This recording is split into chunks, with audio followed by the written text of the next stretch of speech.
So why would you want to put this as part of a tax package? And perhaps the number one reason is that it could raise a lot of revenue. And depending on how high this tax is, you'll raise more rather than less.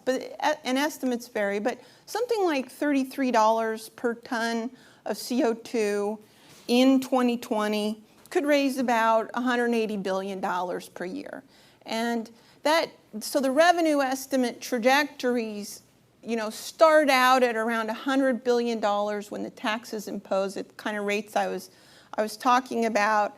As the tax ramps up, the revenue doesn't necessarily increase all that fast because people are responding precisely in the way you want them to by emitting less and using less of those fuels.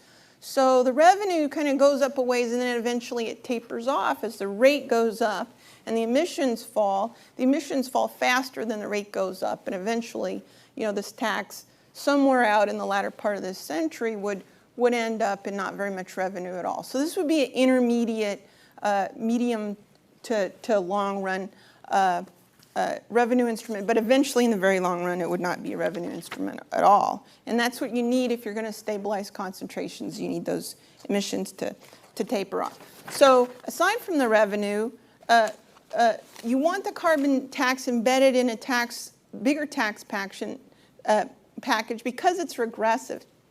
And if you don't embed it in a broader tax reform, you either fix the regressivity as part of the carbon tax proposal, or you don't fix it at all. And so if you try to fix the regressivity within the carbon program, what you end up doing is something like maybe rebating some of the tax to households to blunt their energy bills. Well, what's that going to do? It's going to blunt the incentive to conserve energy.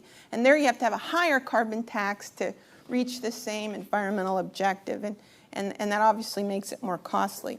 Third, if you use carbon tax revenue for deficit reduction, you might obviate some of the rent-seeking that plagued the discussion of cap and trade. I mean, in the cap and trade debates, relatively little of the squabble was over the cap. It was who got the allowances. All that activity meant that anybody who thought they're about to lose their share of the piece of pie had the incentive to block the whole measure so they could get another bite at the pie. So if all that revenue goes to deficit reduction or embedded tax reform, then there's nothing to squabble over, and maybe you can actually get something done. Finally, I think that if you don't use the revenue for tax reduction, you're going to get a lot more costly climate program. And this is a robust result on a lot of the climate policy literature.